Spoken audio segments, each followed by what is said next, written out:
जया बच्चन के बयानों से ना अब बू आने लगी है। कहने को तो वो वरिष्ठ अभिनेत्री हैं, समाजवादी पार्टी की नेत्री भी हैं, लेकिन अगर देश की राजनीति की बात की जाए, देश के विकास की बात की जाए, देश में आने वाले बदलाव की बात की जाए तो जया बच्चन की भूमिका किसी खलनायक से कम नहीं है। कभी देश के उपराष्ट्रपति से भरी सदन में बहस कर लड़ जाना, कभी अपने बयानों से मीडिया वालों पर निशाना साधना, और अब देश के एक ऐसे संवेदनशील मसले पर जया बच्चन ने बयान दिया है जिस बयान के बाद आप भी यही कहेंगे कि अब तो जया बच्चन के बयानों से बू आने लगी है। समाजवादी पार्टी के इस नेता ने अब क्या बयान दिया जिसके बाद बवाल मचा है, और जया बच्चन के इस बयान के पीछे की कहानी क्या है, सब कुछ बताऊंगा। नमस्कार, एबीसी हिंदी न्यूज देख रहे हैं आप। मैं हूं आर मोहन तिवारी। समाजवादी पार्टी की राज्यसभा सांसद हैं जया बच्चन। इनकी एक और पहचान है, ये देश की एक अभिनेत्री भी रही हैं। हालांकि अब तो फिल्मों में नजर नहीं आती हैं, लेकिन लंबे दौर तक उन्होंने बॉलीवुड में किरदार निभाए हैं। इसके साथ ही देश के महानायक कहलाने वाले अमिताभ बच्चन की धर्मपत्नी भी हैं। अमिताभ बच्चन ने भी राजनीति में कदम जमाने की कोशिश की थी। हालांकि उन्हें बहुत जल्दी समझ में आ गया था कि राजनीति, अभिनेता और नेता बहुत फर्क होता है। अमिताभ बच्चन ने अपने राजनीतिक कदम पीछे कर लिए थे और आज भी वो अभिनय के क्षेत्र में उतने ही महान माने जाते हैं जितने कि वो पिछले 10 साल में माने गए, पिछले 20 साल में माने गए। लेकिन समाजवादी पार्टी से दामन थामकर आगे आ गई थी उनकी पत्नी जया बच्चन। 2004 से जया बच्चन समाजवादी पार्टी की राज्यसभा से लगातार सांसद हैं। हालांकि एक बार बीच में उन्हें सस्पेंड भी कर दिया गया था प्रॉफिट ऑफ ऑफिस के मसले को लेकर। लेकिन क्या फर्क पड़ता है, जया बच्चन अपने खिलाफ तो उंगली उठाने नहीं वाली हैं। जया बच्चन को अपना तो कुछ नजर आता नहीं है। हाँ, लेकिन अगर देश में कुछ अच्छा हो रहा है, देश में कोई बदलाव आ रहा है, देश में अगर संवेदनशील मसलों पर फिल्में बनाई जा रही हैं, तो जया बच्चन को मिर्ची लगने लगती है, जया बच्चन को इससे तकलीफ होने लगती है। और हो भी क्यों ना, क्योंकि आप एक ऐसी पार्टी के साथ जुड़े हुए हैं, आपने एक ऐसी पार्टी का दामन थामा हुआ है जैसे देश के नायकों पर बनी फिल्म भी अधूरी लगती है, जैसे देश के नायकों पर बनने वाली फिल्म में भी सच्चाई नजर नहीं आती है, जो सवाल खड़े कर देते हैं। अब जया बच्चन ने किया क्या है, पहले यह बताता हूं, फिर जया बच्चन ने ऐसा क्यों किया है इस पर भी बात करेंगे। जया बच्चन एक कार्यक्रम में पहुंची हुई थी, इस दौरान उनसे सवाल जवाब हुए तो बॉलीवुड के अभिनेता हैं अक्षय कुमार। अक्षय कुमार संवेदनशील मसलों पर फिल्म बनाते रहते हैं। वो ऐसे मसलों पर जनता का, दर्शकों का ध्यान सिनेमा के जरिए खींचते हैं जो देश में कहीं ना कहीं नजरअंदाज कर दिए जाते हैं, लेकिन उनकी भूमिका बहुत बड़ी होती है। साल 2014 में जब प्रधानमंत्री नरेंद्र मोदी देश की बागडोर संभालने वाले नेता बने, तो उन्होंने एक बहुत बड़ा अभियान देश में छेड़ा। शायद जो अभियान विपक्ष को बेहद कमतर लगता था, लेकिन असल मायने में देखा जाए तो भारत के लिए उस अभियान की क्या महत्ता है, आज 10 साल बाद समझ में आता है। यह अभियान था स्वच्छता अभियान का। प्रधानमंत्री नरेंद्र मोदी ने इस अभियान को देश भर में चलाया, खुद सड़कों पर झाड़ू लगाई। भाजपा के तमाम बड़े चेहरों ने, देश के अभिनेताओं ने इस अभियान में साथ दिया, और देश की 10 साल में जो सफाई हुई है वो हर किसी को नजर आती है। और इसी अभियान का एक हिस्सा था शौचालय। प्रधानमंत्री नरेंद्र मोदी ने एक योजना लाई। इस योजना के जरिए झुग्गी झोपड़ियों में, गांवों में, घरों में शौचालय बनवाने के लिए भी सरकार ने पैसा दिया, लोगों को शौचालय बनवाए, और जो बाहर शौच जाने का क्रम चलता था उसे थामने की कोशिश की गई। इससे कई चीजें हुई। उत्तर प्रदेश में अमूमन ये महिलाओं के लिए एक व्यापक समस्या थी। ना सिर्फ उत्तर प्रदेश में, उत्तर प्रदेश, बिहार, मध्य प्रदेश, छत्तीसगढ़, राजस्थान, गुजरात, बंगाल, देश के अलग अलग राज्यों में, ग्रामीण क्षेत्रों में यह एक ऐसी समस्या थी जिस पर कोई बात नहीं करता था, जिस पर कोई ध्यान भी नहीं देता था। लेकिन देश के प्रधानमंत्री नरेंद्र मोदी एक ऐसे प्रधानमंत्री हैं जो आम जनों के मुद्दों को समझते हैं, क्योंकि उन्होंने भी वो जीवन जिया है। प्रधानमंत्री नरेंद्र मोदी सड़कों पर पैदल चलकर देश के प्रधानमंत्री पद तक पहुंचने वाले नेता हैं, तो उन्हें पता है कि तकलीफ होती क्या है। लेकिन शायद जिन्होंने अभिनय की दुनिया में महानता हासिल की हो, शायद जिन्होंने अभिनय की दुनिया देखी हो, उन्हें असल दुनिया नजर नहीं आती है। जया बच्चन उनमें से एक है, ऐसा लगता है। अब मैं बात कर रहा था स्वच्छता अभियान की और फिर शौचालय अभियान की, और इसी से प्रेरित होकर साल 2017 में एक फिल्म आई थी जिसका नाम था टॉयलेट एक प्रेम कथा।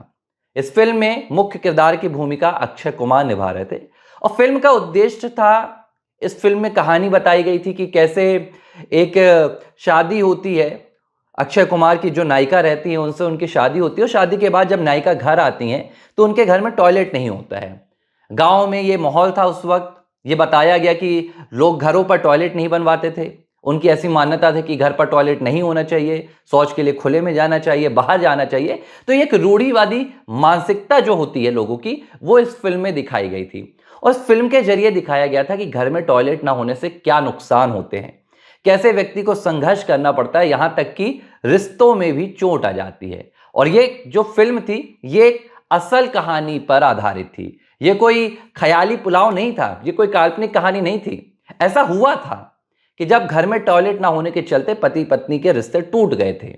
अक्षय कुमार की ये फिल्म उसी संवेदनशीलता पे थी, पारिवारिक रिश्तों पर थी और टॉयलेट की महत्वता पर थी। बाद में इस फिल्म में दिखाया जाता है कि कैसे अक्षय कुमार संघर्ष करते हैं, सरकार से लड़ाई लड़ते हैं और गांव में टॉयलेट बनवाते हैं, उसके बाद उनका रिश्ता वापस जुड़ जाता है। इस फिल्म को देश भर में सराहा गया था। जब यह फिल्म आई तो सिनेमा घरों में इस फिल्म को देखा गया, बल्कि इसके संदेश को समझा भी गया। लोगों ने घरों में टॉयलेट बनवाने शुरू कर दिए, सरकार ने मुहिम तेज कर दी और तमाम वो चीजें की गई जो एक स्वच्छता अभियान के लिए, महिलाओं की व्यवस्थाओं के लिए करनी चाहिए। अब इस फिल्म को लेकर आज जया बच्चन का एक बयान आया है और जया बच्चन का ये बयान आप सुनेंगे तो आपको भी उनके बयान से बू जरूर आएगी। जया बच्चन कहती हैं कि ये भी कोई क्या फिल्म है, ये भी क्या कोई कहानी है, क्या किसी फिल्म का नाम टॉयलेट पर होना चाहिए। जया बच्चन ने कहा कि मैं तो ऐसी फिल्म देखने कभी नहीं जाऊंगी। ये बड़ा हैरान कर देने वाला बयान है, क्योंकि ये एक फिल्म का विश्लेषण कम और देश की प्रगति पर लगाया जाने वाला एक धब्बा ज्यादा लग रहा है। जया बच्चन आखिर क्या फिल्म की आलोचना कर रही हैं या उस संदेश की आलोचना कर रही हैं जो इस फिल्म के जरिए दिया गया है। अगर जया बच्चन को लगता है कि सिनेमा समाज में सिर्फ नाचने गाने तक सीमित है, तो फिर जया बच्चन को तो अपनी मानसिकता का कहीं ना कहीं परिचय कराना चाहिए, कहीं ना कहीं उन्हें इलाज कराना चाहिए। क्योंकि भारत में सिनेमा कभी भी सिर्फ एंटरटेनमेंट, मनोरंजन तक सीमित नहीं रहा है। यह सिनेमा है जो समाज का आईना भी है, और वो तो साहित्य का हर विभाग होता है समाज का आईना, और सिनेमा उनमें से एक जो सबसे आसान साधन होता है, जो जनता से जुड़ने वाला सबसे बड़ा साधन होता है, वो होता है। अब ऐसे में जया बच्चन जब ये कहती हैं कि टॉयलेट क्या किसी फिल्म का टाइटल हो सकता है, मैं तो ऐसी फिल्म को देखने कभी नहीं जाऊंगी, ऐसी फिल्म फ्लॉप होती है। अब पहले आप एक सच जान लीजिए कि इस फिल्म को कितना प्यार मिला था, इस फिल्म को कितना समर्थन मिला था, फिर हम इसके राजनीतिक बयान और दृष्टिकोण की भी बात करेंगे। अक्षय कुमार की इस फिल्म को बॉक्स ऑफिस में करीब 130 करोड़ का फायदा हुआ था और जो वर्ल्ड बॉक्स ऑफिस था उस पर 300 करोड़ का फायदा हुआ था, और इसकी लागत महज 18 करोड़ रुपए थी। अब आप इस बात से सोच लीजिए कि 18 करोड़ की लागत से बनी फिल्म में कमाई 150 करोड़ तक होती है। सुपर हिट फिल्म थी ये। लेकिन आज जब जया बच्चन इस फिल्म को फ्लॉप बताती हैं तो इसके पीछे उनकी गंदी मानसिकता सामने झलक कर आती है। क्यों? क्योंकि जया बच्चन को पता है कि इस फिल्म के जरिए देश के एक ऐसे अभियान की चर्चा की गई जो पिछले 70 सालों में कभी नहीं की गई थी। 70 सालों में देश की सरकारों ने कभी टॉयलेट पर ध्यान नहीं दिया था, कभी देश की स्वच्छता सफाई पर ध्यान नहीं दिया था। लेकिन जब प्रधानमंत्री नरेंद्र मोदी ने इस मुद्दे पर ध्यान दिया, जब प्रधानमंत्री नरेंद्र मोदी ने देश में स्वच्छता अभियान चलाया, तो उससे भी इन्हें अब तकलीफ होने लगी है और ये इन मंचों पर जाकर ये बताने की कोशिश करती हैं कि ये मुद्दे तो उठाने लायक थे ही नहीं। पैडमैन की भी चर्चा हुई, इसमें भी महिलाओं से जुड़े एक संवेदनशील मसले को अक्षय कुमार ने उठाया था। अब जया बच्चन कहती हैं कि यह भी क्या फिल्म का टाइटल होना चाहिए। तो आप बताइए फिल्म का टाइटल क्या होना चाहिए? फिल्म का टाइटल क्या समाजवादी पार्टी का भ्रष्टाचार होना चाहिए? फिल्म का टाइटल क्या परिवारवाद होना चाहिए? या जया बच्चन बताएं कि क्या एक फिल्म ऐसी भी बननी चाहिए जिसमें बताया जाए कि कैसे बेटे ने अपने ही बाप की कुर्सी छीनने के लिए पार्टी के भीतर बगावत कर दी थी? तो क्या आपको वो फिल्म पसंद आएगी? या आपको वो फिल्म पसंद आएगी जिसमें यह बताया जाएगा कि एक ही परिवार की, जहां पर पत्नी भी सांसद हैं, जहां पर चाचा भी सांसद हैं, जहां भतीजे भी सांसद हैं, जहां बहू भी सांसद हैं, अगर यह फिल्म बनेगी तो क्या जया बच्चन इसे पसंद करेंगी, इसे सुपरहिट कहेंगी? या एक ऐसी फिल्म बनेगी जिसमें औरंगजेब को भारत का महान शासक बताया जाएगा, तो वो फिल्म शायद जया बच्चन को पसंद आएगी। क्योंकि ऐसा हो रहा है। छावा फिल्म की चर्चा क्यों नहीं की? अगर जया बच्चन को फिल्मों से इतनी तकलीफ है तो फिर उन्हें छावा फिल्म की भी चर्चा करनी चाहिए थी, जिस पर उन्हीं के महाराष्ट्र के समाजवादी पार्टी के मुखिया कहते हैं कि फिल्म में सच्चाई नहीं दिखाई गई। फिल्म के जरिए औरंगजेब को क्रूर दिखाया गया है, लेकिन सच ये नहीं है। सच तो यह है कि औरंगजेब महान शासक थे। तो जया बच्चन को फिर अपनी राय यहां पर भी स्पष्ट करनी चाहिए कि क्या जया बच्चन ऐसी फिल्म देखना चाहती हैं जहां पर औरंगजेब को महान बताया जाए, जहां पर अखिलेश यादव को देश का सबसे बड़ा नेता बनाया जाए? अगर नहीं तो फिर जया बच्चन को यह सोच और इस सोच के पीछे का दृष्टिकोण क्या है उसे भी साफ करना चाहिए। राजनीति अपनी जगह सही है, समाजवादी पार्टी के आप राज्यसभा सांसद हैं, लेकिन इसका मतलब यह कतई नहीं है कि देश के संवेदनशील मसलों पर और देश के ऐसे मसले जिन पर कभी किसी ने ध्यान नहीं दिया उन पर कोई फिल्म बनती है तो आप फिल्म की आलोचना कर सकती हैं, अभिनय की आलोचना कर सकती हैं, लेकिन फिल्म के पीछे के संदेश की आलोचना करना कहीं ना कहीं आपके बयान में बू को दिखाता है।